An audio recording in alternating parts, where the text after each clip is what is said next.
السلام علیکم ورحمۃ اللہ وبرکاتہ ان الحمد للہ نحمده ونستعینه ونستغفره اشهد ان لا الہ الا اللہ وحدہ لا شریک له واشهد ان محمدا عبده ورسولہ اللہم صلی علی محمد وعلی آل محمد اما بعد فاعوذ باللہ من الشیطان الرجیم بسم اللہ الرحمن الرحیم رب اشرح لی صدری ویسر لی امری واحلل عقدۃ من لسانی یفقہوا قولی۔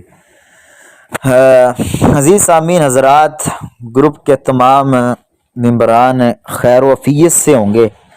اللہ تعالیٰ سب کو اپنی حفاظت میں رکھے، اللہ تعالیٰ سب سے راضی ہو جائے۔ رمضان المبارک کا مہینہ اللہ تعالیٰ کی رحمت کے ساتھ جاری و ساری ہے۔ بہت سنہرے قیمتی لمحات اللہ تعالیٰ نے ہمیں عطا فرمائے۔ اللہ تعالیٰ ہمیں ان لمحات کی قدر کرنے کی توفیق عطا فرمائے۔ بہت بڑی نیکی ہے، ہر نیکی کا صلہ ڈبل اللہ رب العالمین عطا فرماتے ہیں۔ نبی علیہ الصلوۃ والسلام کی ایک حدیث سے میں بات کا آغاز کرتا ہوں۔ آج کا جو ہمارے لیکچر کا موضوع ہے، اس حوالے سے پہلی حدیث اپنے ذہن میں بٹھائیں اور اس حدیث پر عمل کریں۔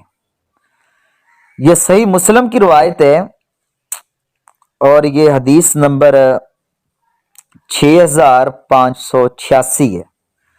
اس حدیث کے راوی سیدنا ابو ہریرہ رضی اللہ تعالی عنہ ہیں کہ رسول اللہ نے فرمایا کہ صدقہ کرنا مال کو کم نہیں کرتا، کسی قصوروار کو معاف کرنے سے عزت ہی بڑھتی ہے۔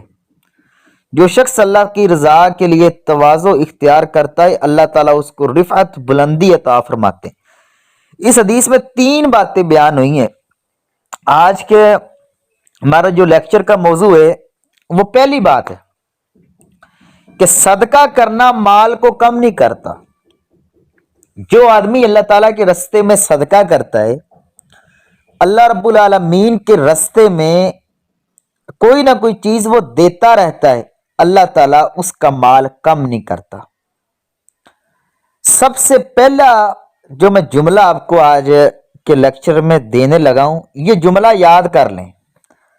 جو شخص کہتا ہے نا کہ پریشانیاں ختم نہیں ہوتی، بیماریاں ختم نہیں ہوتی، غربت ختم نہیں ہوتی، دکھ ختم نہیں ہوتے، ہر وقت کوئی نہ کوئی پریشانی آتی ہے، ہر وقت کوئی نہ کوئی مسئلہ بنا رہتا ہے، روزانہ کی بنیاد پر آپ صدقہ شروع کر دیں۔ بے شک آپ روزانہ 1 روپے صدقہ کریں، 2 روپے کریں، 10 روپے کریں، 100 روپے کریں، ہر روز صدقہ کریں۔ انشاءاللہ ایک وقت آئے گا آپ کی پریشانی بھی دور ہوگی، بیماری بھی دور ہوگی، اور اللہ تعالیٰ آپ کے رزق کے اندر بھی برکتوں کا نزول فرما دے گا۔ آج ہمارے معاشرے کا جو سب سے بڑا المیہ ہے نا، وہ المیہ یہ ہیں، ہم اپنی ذات کے لیے ہزاروں روپے کی شاپنگ کرتے ہیں۔ یہ خواتین ہے نا، آپ کسی سے بھی پوچھ لیں سوٹ کتنے کا پہنا ہوا ہے، 5000، 4000، کچھ زیادہ سے زیادہ غریب ہے 2000، 10 ہزار روپے کے جوڑے سوٹ کے ہیں۔ اور صدقہ جب کیا جاتا ہے، صدقہ خیرات کی باری آتی ہے، لوگوں کو موت پڑتی ہے کہ کسی کو 10 روپے بھی دینے ہوتے ہیں نا، 1000 دفعہ سوچتا ہے کہ یہ میں نے 10 روپے اس کو دے دیے تو یہ میرا مال کم ہو جائے گا۔ اپنی ذات کے لیے ہم جتنا مرضی خرچ کر لیں، کبھی نہیں سوچا ہم نے جب اللہ تعالیٰ کے رستے میں دینا ہوتا ہے، ہم 1000 دفعہ سوچتے ہیں کہ یہ چیز میں نے خرچ کرنی ہے، کروں یا نہ کروں۔ بے شمار ہماری فضول خرچیاں ہیں۔ یہ خواتین کی شاپنگ ہی ختم نہیں ہوتی۔ اب عید آ رہی ہے، اب رمضان کے اندر صدقہ کرنے کی اہمیت اور فضیلت کا اگر علم ہو جائے نا، آدمی اپنا سارا مال و زر صدقہ کر دے, اپنی ذات کے لیے کچھ بچا کر نہ رکھے. اس لیے صدقے کی بڑی اہمیت ہے. جو آدمی ہر روز صدقہ کرتا ہے نا, ہر روز صدقہ کرتا ہے, یہ میرے طالب علم کا ایک جملہ یاد کر لیں, انشاءاللہ کبھی مایوسی نہیں ہوگی. آپ ہر روز آج سے صدقہ دینا شروع کر دیں. اگر آپ بیمار ہیں نا, آپ کو بیماری, اگر آپ کے پاس اولاد نہیں ہے, آپ روزانہ صدقہ دیں.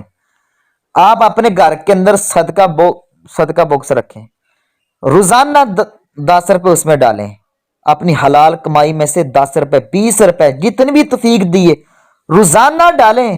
پھر وہ کسی مسجد میں کسی غریب مدرسے کو دے دیں. انشاءاللہ آپ کی بیماری بھی دور ہوگی اور آپ کا غم بھی دور ہوگا. اس لیے میں یہ بات کہتا ہوں کہ میرے سامنے ایسے ایسے کئی واقعات ہیں. لوگ غربت کی زندگی گزار رہے تھے, غریب تھے, کنگال تھے, بیمار تھے, انہوں نے صرف ایک عمل کیا, صدقہ دینا شروع کیا. اللہ تعالیٰ نے ہر بیماری بھی دور کی, ہر پریشانی بھی دور کی. اللہ تعالیٰ نے رزق کے وافر مقدار کے ایسے ایسے دروازے کھولے کہ آدمی سوچ بھی نہیں سکتا. اس لیے آپ صدقہ دیا کریں. یہ صدقے کی بڑی اہمیت اور فضیلت ہے. نبی علیہ الصلوۃ والسلام کی بے شمار ایسی حدیث ہیں اور قرآن مجید کی بے شمار ایسی آیات ہے جس سے پتہ چلتا ہے کہ نبی علیہ الصلوۃ والسلام کے دور کے اندر صحابہ کرام کس طرح صدقہ خیرات کیا کرتے تھے.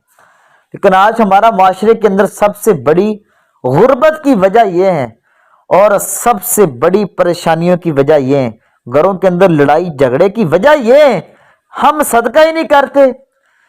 گلا شکوہ ہر وقت. غربت کی سب سے مین وجہ نا, ایک تو صدقہ نہ کرنا ہے, دوسری وجہ ہے کہ ناشکری بہت زیادہ ہے. ہر بات پر ناشکری. یہ جو 1 لاکھ روپے کماتا ہے وہ بھی کہتا ہے کہ میرے پاس کچھ نہیں ہے. جو 10,000 کماتا ہے وہ بھی کہتا ہے میرے پاس کچھ نہیں ہے. نبی علیہ الصلوۃ والسلام کے دور کے واقعات دیکھیں کہ نبی علیہ الصلوۃ والسلام کا گھر ہے. حضرت عائشہ رضی اللہ تعالیٰ نے بیان کرتی ہیں کہ نبی علیہ الصلوۃ والسلام کے گھر کے اندر 2 ماہ کبھی بھی چولہا نہیں جلا تھا. لیکن نبی پاک 1 ہفتے کے بعد جمعے کا خطبہ دینے کے لیے منبر پر آتے, سب سے پہلے کہتے ان الحمدللہ, یا اللہ ساری تعریفات تیرے لیے ہیں. اگر پورا ہفتہ ہم نے بھوک اور پیاس سے برداشت کیا ہے, ہمیں کھانے کے لیے کچھ نہیں ملا. صحابہ کرام بیان کرتے ہیں کہ لمبا سفر ہم کرتے تھے, لیکن پتے کھا کر ہم جہاد بھی کرتے تھے, میدان جنگ کے اندر کافروں کے ساتھ لڑائی بھی کرتے تھے, لیکن ہم اللہ تعالیٰ کا شکر ادا کرتے تھے. کوئی نہ کوئی چیز صدقہ کریں. حضرت عثمان رضی اللہ تعالیٰ عنہ اپنا سارا مال اللہ تعالیٰ کے راستے میں صدقہ خیرات کر دیا. ایسے ایسے کئی واقعات ہیں نبی پاک کے دور کے اندر. نبی پاک نے اعلان کیا کہ فلاں جگہ پر مال کی ضرورت ہے, اللہ تعالیٰ کے راستے کے اندر ہر چیز انہوں نے قربان کر دی, اس نیت کے ساتھ کہ قیامت والے دن یہ جو میں نے پیسہ خرچ کیا ہے اس کا بہتر بدلہ اللہ تعالیٰ میں عطا کرے گا.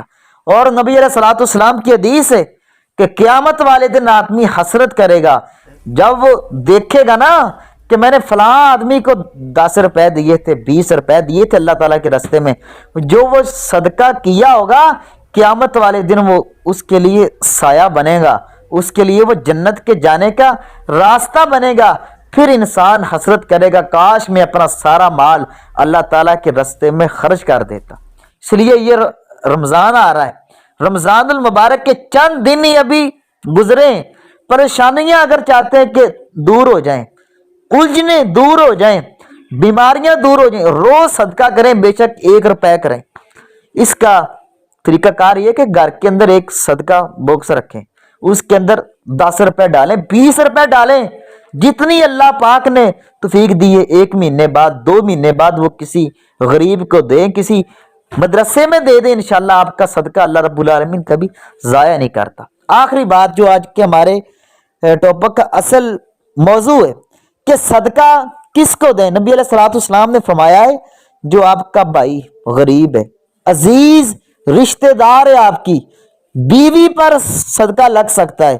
ایک باپ ہے نا, وہ کمائی کرتا ہے 24 گھنٹے, وہ